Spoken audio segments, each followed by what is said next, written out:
Oi, gente, o nosso convidado de hoje é mais que especial, é especialíssimo. Nosso querido Tarcísio Mota. Vem que vem, Tarcísio. E aí, meu querido? Tá bonita, hein? Bem-vindo. Eu ia estar mais bonito com a camisa do Vasco, mas tudo bem. Bom, tudo bem, Tarcísio, que algumas pessoas escolhem sofrer. A vida é de escolhas. Eu não tenho problema com as escolhas. Sem problema. Tarcísio, querido, primeiro, bem-vindo ao nosso resenha. Tá ligado, né? Resenha. Mas você sabe que eu tinha uma figura que eu ficava muito bolada, porque ele achava que resenha era, por exemplo, um resumo do jornal. Ele, não, isso é resenha. Eu falei assim, não, calma aí. Resenha ou é de um livro, pode ser do Cria da Favela, que tá aqui do nosso lado. Excelente livro. Cria da Favela, porque aí você faz uma resenha pra você mostrar pra pessoa as suas impressões sobre aquilo. Então, a resenha, necessariamente, ela tem o seu ponto de vista. Sim. Né? Claro. Agora, quando você lê o jornal e que você vai passar o resumo, não necessariamente você precisa passar o seu ponto de vista. Verdade, verdade. Né? A resenha eu acho que tem que ter uma opinião sobre a história, né? Mas eu gostei dessa história. Resenha, resumo, revisão. Dá pra... Revolução. Revolução. Então, Tarcísio, quando a gente pensou nesse programa e nesse bate-papo, era justamente tentando articular também outras formas de fazer política, né? A gente sabe que política tá nas decisões, se vai ter ou não caveirão dentro da favela, até a decisão de qual é o que vai ser o preço, por exemplo, da gasolina. Sim. E do arroz e do feijão. Então, esse lugar aqui é também pra gente poder trazer a política de outra forma, né? Sem aquele politiquês que é cansativo, que as pessoas estão cansadas, na verdade, e trazer as nossas realidades também do ponto de vista do que é ser parlamentar, né? Um momento onde a política ela é criminalizada diante das péssimas referências que a gente tem. Né? A gente viu que, recentemente, o ex-ministro da Educação, preso preventivamente com acusação de corrupção. Então, política também se dá muito numa perspectiva, ainda mais nesse governo bolsonarista, de coisa muito ruim. Como é que a gente consegue desconstruir essa imagem nesse momento onde a política do ódio, a política da mentira, né, das fake news, elas têm imperado também na nossa realidade, né? Me fala, como é que a gente enfrenta isso? Eu acho, Renata, que esse é um problema decisivo pra gente, pra democracia como um todo. Porque o que aconteceu? Né? O fim da ditadura, a principal luta era pela volta das eleições, era a volta das liberdades, de várias liberdades, mas entre elas, a liberdade e o direito de escolher, né, livremente seus representantes no parlamento e no governo, né, o executivo e o legislativo. O problema é que durante 30 anos, essa nova república não levou de fato a democracia e os direitos para as periferias, para as favelas, para o povo. Ou seja, foram anos e anos votando de 2 em 2 anos e as coisas não se resolveram.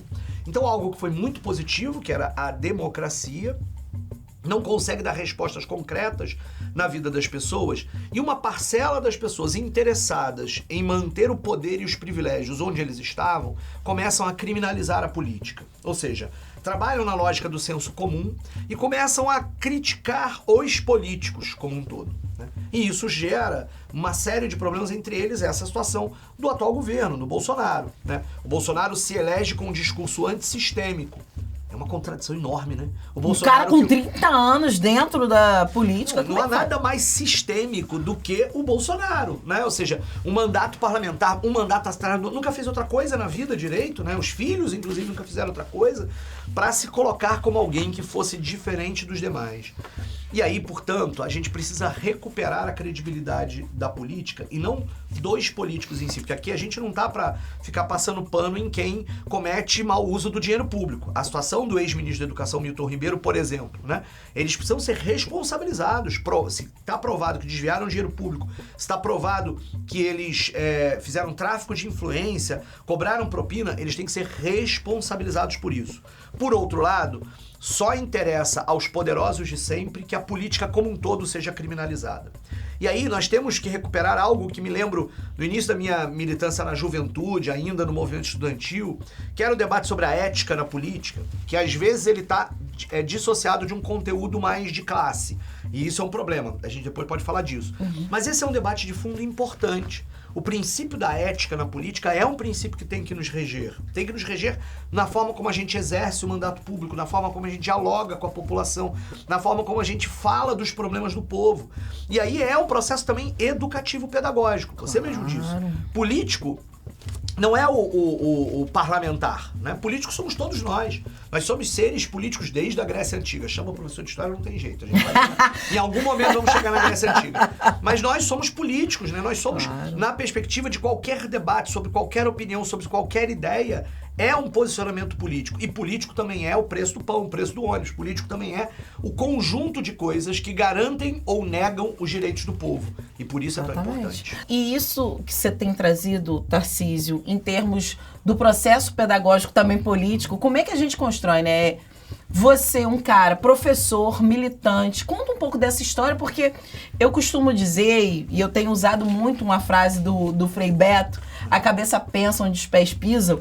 Inclusive, utilizei essa frase quando eu fui lá atrás para reforçar a nossa candidatura a prefeita do Rio de Janeiro, mas entendendo que a gente tinha ali um desafio grande também, de mostrar que o que nos compõe são os lugares por onde a gente passou, por onde a gente construiu a nossa história.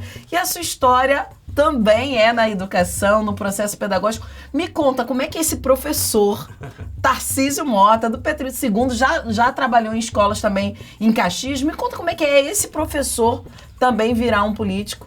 Esse político professor, que é que nem você está falando, daqui a pouco a gente chega aqui na história da Grécia. Tipo. Então, quando eu decidi ser professor, lá com os meus 17, 18 anos de idade, era por um motivo muito simples. Eu queria mudar o mundo, né? Aquela coisa do jovem, do adolescente, sonhando alto. E eu tenho muito orgulho disso, né? E aí eu decido fazer faculdade de História. Eu vivia em Petrópolis. Fazer faculdade era um negócio distante. Eu sou a primeira pessoa da minha família a entrar na universidade, né? Eu também. Pois é. Né? Eu em Petrópolis, filho de pai e mãe, né? Trabalhadores. Meu pai era peão de fábrica, servente de obra. Minha mãe tomava conta de crianças para outras mulheres trabalhadoras no bairro. Nossa, Tarcísio, era mãe que crecheira. lugar... Nossa, minha mãe também. Então, mãe... Lá na rua as pessoas me chamam de irmã. Oi, irmã. Não sou irmã da igreja, eu sou irmã porque sou a filha da Lita, que cuidou das crianças todas. A minha mãe, Arlete, fez isso mesmo. Num determinado momento, ela chegou a trabalhar em Petrópolis, né? Tem uma tradição de malharias, indústrias de tecido e tal. Minha mãe chegou a trabalhar antes de casar, depois casou, né? Deixou de trabalhar. Meu pai trabalhava em fábrica, em diversas fábricas, mas houve um momento em que a coisa apertou. Meu pai era alcoólatra e, portanto, vivia desempregado, né? Essa era uma situação grave nas classes populares, sem sombra de dúvida, um negócio que marcou a minha vida. E aí minha mãe, para poder complementar a renda, pra gente ter um pouco de renda em casa, passou a tomar conta primeiro da filha de duas sobrinhas, da filha de duas irmãs, depois da filha de uma vizinha. E isso foi gerando até que teve um momento, inclusive, que ela chegou a ser contratada pela prefeitura, recebendo um salário mínimo para tomar conta de uma determinada quantidade de crianças. Minha casa sempre teve muito cheia de criança. Mas eu, militante dos grupos de jovens da igreja, pastoral da juventude, descobrindo a perspectiva das questões complexas do mundo, dizendo que esse mundo, da injustiça do mundo, decidi ser professor porque queria mudar o mundo, né? E aí venho fazer faculdade em Niterói, na UF, morando no Rio de Janeiro, depois Niterói, depois voltei para o Rio de Janeiro, me tornei professor e sou muito orgulhoso, eu gosto muito, eu acertei muito fazendo essa decisão da minha vida e tenho inclusive uma saudade enorme da sala de aula. Só que houve um momento, e aí me tornei professor da rede estadual, dando aula ali no Leblon, dei aula na rede municipal de Itaguaí, dei aula na rede municipal de Duque de Caxias e depois fui concursado, passei no concurso para o Colégio Pedro II. E houve um momento em que, num debate lá de 2014, depois das grandes manifestações de 2013, acabou que muitos de nós decidiram quem é que o pessoal vai lançar candidato a governador. Me tornei candidato a governador, depois vereador eleito, candidato a governador de novo e vereador reeleito. Na prática, Renata, essa perspectiva não é de que eu não acredite que a sala de aula não seja um lugar absolutamente importante para construir um mundo melhor. mas eu achava que o potencial e toda a trajetória de liderança sindical, de professor do Colégio Pedro II, poderia também estar potencializada nesse lugar do parlamento ou de figura pública que coloca a sua voz a serviço das lutas sociais. Portanto, não de forma tão ingênua quanto lá com os meus 17 anos, mas ainda com a mesma perspectiva, né, daquela história do bichinho da militância que te mordeu e que não tem mais jeito, né? Eu continuo acreditando que eu preciso dedicar minha vida para mudar o mundo. Esse mundo que a gente tem é muito injusto, tá errado e não devia ser assim, né? E aí, essa é a perspectiva do professor que é político, não tem jeito, mas também do parlamentar que segue sendo professor e muito orgulhoso de ser professor. Político todos nós somos, e o professor é um agente político como todos nós. Mas eu, como parlamentar, não esqueço aquilo que me levou a fazer as opções que fiz ao longo da vida.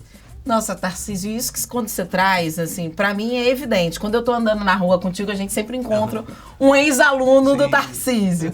E eles orgulhosos de falar, não, eu tive em sala de aula com o Tarcísio, meu professor. E isso é uma marca. E eu lembro quando a gente lançou você em 2014, a gente falava, não, a gente tem um professor para governador. Então isso sempre foi muito motivo de orgulho e a gente sabe que a política, né, e a política estruturada também para inviabilizar a vida dos professores, inviabilizar o processo pedagógico para a libertação. A gente tem encontrado em sala de aula hoje ameaças a esses professores que são progressistas, que entendem a educação de um ponto de vista do Paulo Freire, né? Como é que a gente traz o cotidiano para a sala de aula e faz debates que são importantes para a sociedade.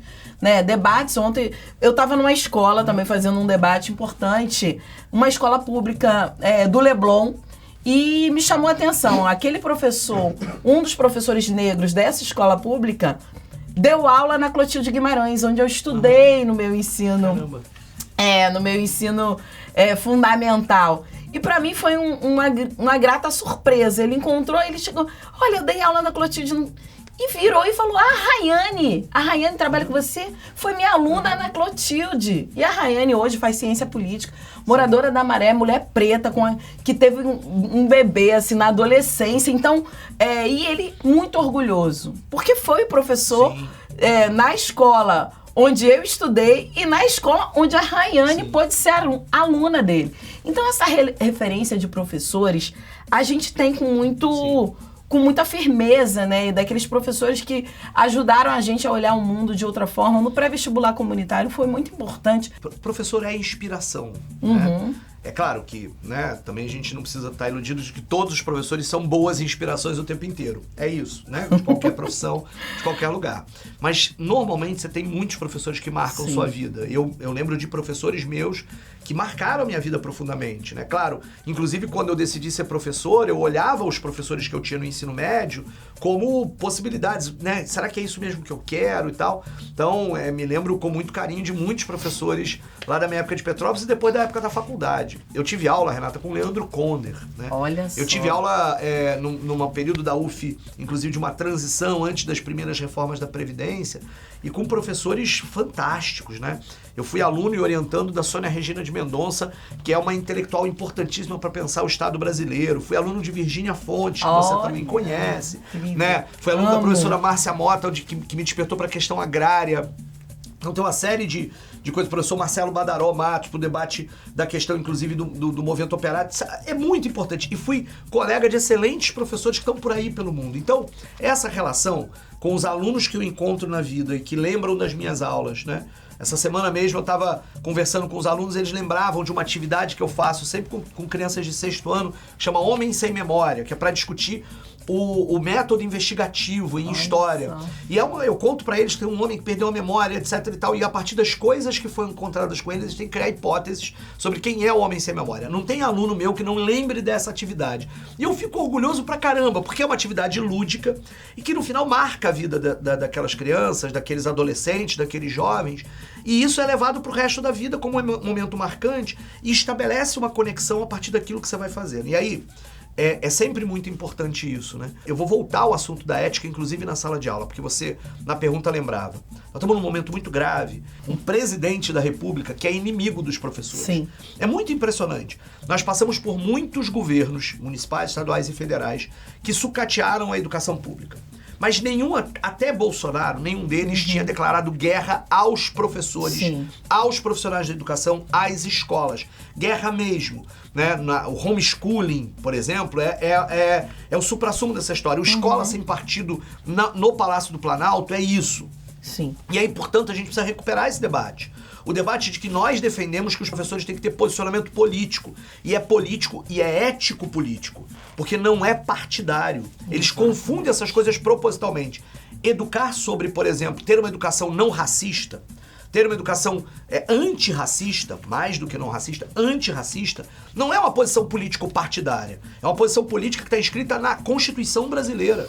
Portanto, não é um elemento, não devia ser algo que fosse questionar. Ter uma educação não sexista, ter uma educação que eduque para os direitos humanos, nada disso é uma lógica de doutrinação, muito pelo contrário. Agora, é posicionamento político. As escolas têm que estar posicionadas no mundo sobre o problema do mundo. Você usa uma frase absolutamente correta. Escola e universidade são lugares de descoberta do mundo. E descobrir como é o mundo é descobrir como é o mundo da forma desigual como ele é hoje, inclusive com um mecanismo para poder mudá-lo.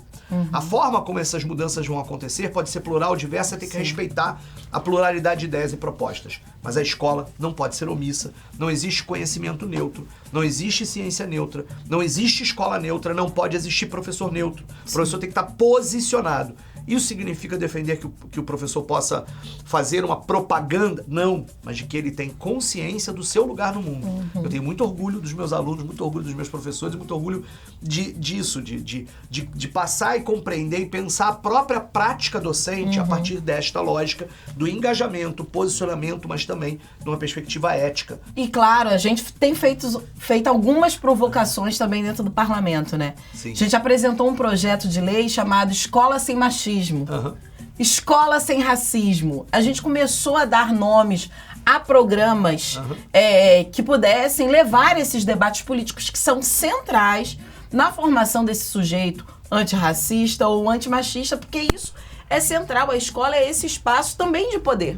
Porque eu considero que poder falar, poder também trazer o conhecimento como um instrumento de libertação, isso é essencialmente distribuir, né? Fazer a distribuição do poder também para aqueles que estão recebendo essa informação, que não pode ser uma educação bancária, né? Mas que uma educação que possa transformar a vida desses sujeitos. E aí, Tarcísio, você fala muito de Petrópolis, né? Dessa sua vinda. Como é que foi isso, assim? Porque é isso, como é que o jovem católico, né, chega a esse homem, professor, socialista e que defende a possibilidade de uma outra forma também, não só na política, mas em outro mundo. Como é que é isso?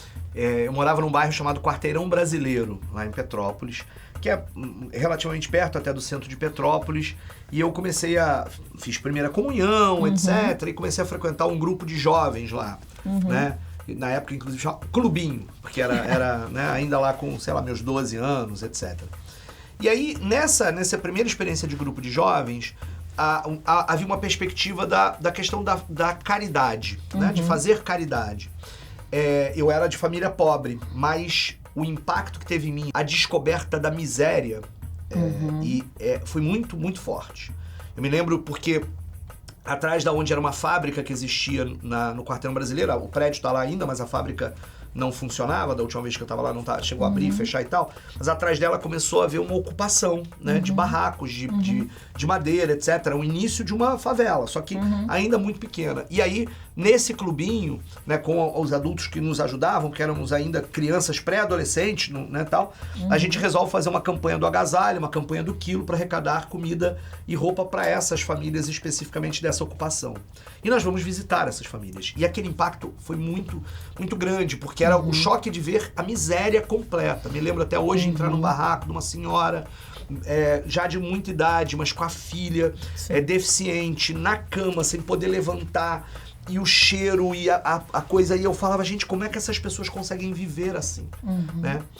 Isso faz com que a gente volta lá pro grupo de jovens e começa a se perguntar, mas por que isso acontece? Então precisamos fazer mais coisas. A primeira reação é mais caridade, mais campanha do quilo, mais campanha do agasalho. Mas chega um momento em que a gente começa a descobrir que isso só não basta. Essa dúvida, essa questão, quando a gente começa a ter contato com a teologia da libertação, então são outros jovens, outros grupos, outras buscas, outras referências, em que passam não só a discutir a questão de que a miséria não é um dado natural, mas é algo produzido. E eu me lembro até hoje de uma palestra que tive com um querido amigo, que hoje é professor da UERJ, Zé Ricardo Cunha, e ele ia explicando a diferença entre falar de pobres ou de empobrecidos. Entender a pobreza como processo e como processo histórico. Eu me lembro disso e falo, caramba, faz sentido, não é natural. Então sabe aquela história da nossa camisa, nada deve parecer natural, né? Que o Brecht vai dizer, aquela camisa, aquele lema que a gente usou tanto. Era um pouco entender isso na prática. Não é possível, a gente não pode aceitar a pobreza, a miséria como algo natural. Então esse é um processo de despertar. Então a gente tem contato com o processo da teologia da libertação, e aí eu vou fazer cursos. Eu me lembro até hoje ir num curso, primeira vez que eu saí do estado do Rio foi para um curso da Pastoral da Juventude ali em Lavrinhas, que é perto ali de Aparecida, e aquilo tudo vai despertando, e o uso das músicas e da mística e da celebração. Há um elemento de religiosidade que até hoje está presente em mim. Hoje eu não professo nenhuma fé organizada, mas isso não se perdeu dentro de mim. Há um despertar de uma consciência a partir desta questão. E além disso, um outro detalhe que é muito curioso, né? Você já citou o Frei Beto, mas eu estava aí com 14 anos, na 8ª série, né? Hoje 9º ano, mas na época 8ª série, a gente tinha aula de OSPB, Organização Social e Política Brasileira, que era uma matéria criada pela ditadura. Mas eu tive a sorte que o meu livro de OSPB era do Frei Beto. E eu trabalhava lixando madeira, já trabalhava meio período, meio expediente lixando madeira para arrumar um dinheiro em casa. E aí o livro do Frei Beto explicava o que era mais-valia. E eu calculei a mais-valia a partir do que eu ganhava. Assim, de forma tosca e tal. E aquilo deu, caramba, e assim... Tô sendo explorado! Meu patrão era meu vizinho, colega da família, gente boa pra caramba e tal.